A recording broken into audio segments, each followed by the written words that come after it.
నాగేంద్రుడు, సుబ్రహ్మణ్య స్వామి ఇద్దరూ ఒక్కరేనా? సుబ్రహ్మణ్య స్వామిని నాగేంద్రుడిగా ఎందుకు పూజిస్తారు?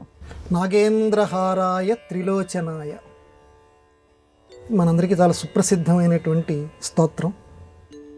మన ప్రశ్న ఏంటంటే, నాగేంద్రుడు సుబ్రహ్మణ్యుడు ఇద్దరూ ఒక్కటేనా? నిజం చెప్పాలంటే ఒక్కరే కాదు, రెండు జవాబులు మనం చెప్పచ్చు. అదేంటంటే, ఏ ప్రశ్నకైనా అవును కాదు అని ఉండాలి కదా అని అంటే, ఈ ప్రశ్నకి మాత్రం అవును అని జవాబు చెప్పచ్చు, కాదు అని కూడా చెప్పచ్చు. ముందు కాదు అన్నది చెప్తాను. నాగేంద్రుడు అంటే, నాగము అంటే పాము, పాముల్లోకెల్లా చాలా శ్రేష్టమైనటువంటి వాడు ఇంద్రుడు. నాగేంద్రుడు ఎవరంటే ఆదిశేషుడు. బహువనపాదపబ్ధికుల పర్వత పూర్ణ సరస్వతీ సహిత మహామహీభర మజస్ర సహస్ర ఫణాలి దాల్చి దుస్సహతరమూర్తి శేషసాయికి పాయక శయ్యయైన యహిపతి దుష్కృతాంతకుడు అనంతుడు మాకు ప్రసన్నుడయ్యడు. ఆయన నాగేంద్రుడు, ఈ భూభారాన్ని మోస్తున్నటువంటి ఆదిశేషుడు.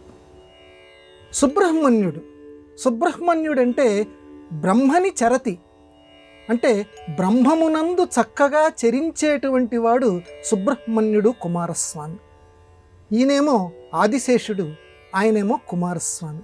కాబట్టి నిజానికి వీళ్ళిద్దరూ వేరు. కానీ నాగుల చవితినప్పుడు సుబ్రహ్మణ్య స్వామినే నాగేంద్రుడి కింద భావించి మనం పుట్టలో పాలు పోస్తుంటాం. ఇప్పుడు అవును అన్నదానికి జవాబు కొద్దాం. మనం నిజానికి చెప్పాల్సి వస్తే పదాల యొక్క అర్థాన్ని బట్టి ఇద్దరు వేరువేరుగా అనిపిస్తారు. కానీ అవును ఎలాగనంటే, మన శరీరము మనము కూర్చున్నప్పుడు ఎవరైనా సరే వెనక వైపు నుంచి గనక చూస్తే ఈ శరీరం అనేటువంటిది పడగ కింద పెట్టినటువంటి పాములాగా కనపడుతుంది ప్రతి వాళ్ళ యొక్క శరీరం. అంటే మన అందరి శరీరాల లోపల కుండలిని అనేటువంటి ఒక పాము, ఆ శక్తి పాము రూపంలో కింద నుంచి పైకి వ్యాప్తి చెంది ఉంటుంది. ఈ పాముయే, ఈ కుండలిని శక్తియే కుమారస్వామి.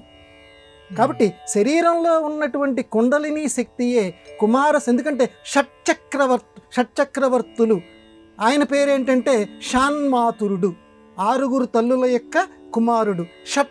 షట్ అంటే ఈ శరీరం లోపల షట్చక్రాలున్నాయి, ఆయనేమో షాన్మాతురుడు. కాబట్టి ఈ కుండలిని శక్తి, ఈ వెన్నుపాము ఏదైతే ఉన్నదో ఇది కుమారస్వామిగా పెద్దవాళ్ళు చెబుతారు. కనుక నాగేంద్రుడు కుమారస్వామి ఇద్దరు ఒక్కటే. కాబట్టి ఇప్పుడు పుట్టలో పాలు పొయ్యటము అని అంటే ఇక్కడ అర్థం ఏంటంటే, కుమారస్వామికి మనం పూజ చెయ్యటము అని అర్థం కింద మనం తీసుకోవాలి. ఇక్కడ పాలు అనేటువంటి దాన్ని జ్ఞానం కింద, అయ్యా మాకు తోచిన జ్ఞానాన్ని నీకు మేము సమర్పిస్తున్నాము, మాకు తోచినటువంటి జ్ఞానంతో మమ్మల్ని ఈ యోగశక్తి మాకు కలిగించి అడుగున ఉన్నటువంటి మూలాధార చక్రం నుంచి సహస్రారం వైపు కూడా మమ్మల్ని పయనించేటట్టు చూడు అని నాగేంద్రుడి రూపంలో ఉన్నటువంటి కుమారస్వామికి అర్చన కింద ఈ నాగుల చవితి ఇలాంటి పండగల్లో మనం పూజ చేస్తుంటాం. అక్కడ నాగేంద్రుడన్నా కుమారస్వామి అన్న ఒకరే అనేటువంటి అర్థంతో సుబ్రహ్మణ్య షష్ఠి, నాగల చవితి ఇలాంటి చోట కుమారస్వామి పేరు కూడా మనకు వినపడుతుంది. కానీ లోపల దాగి ఉన్నటువంటి ఆంతర్యం ఇది.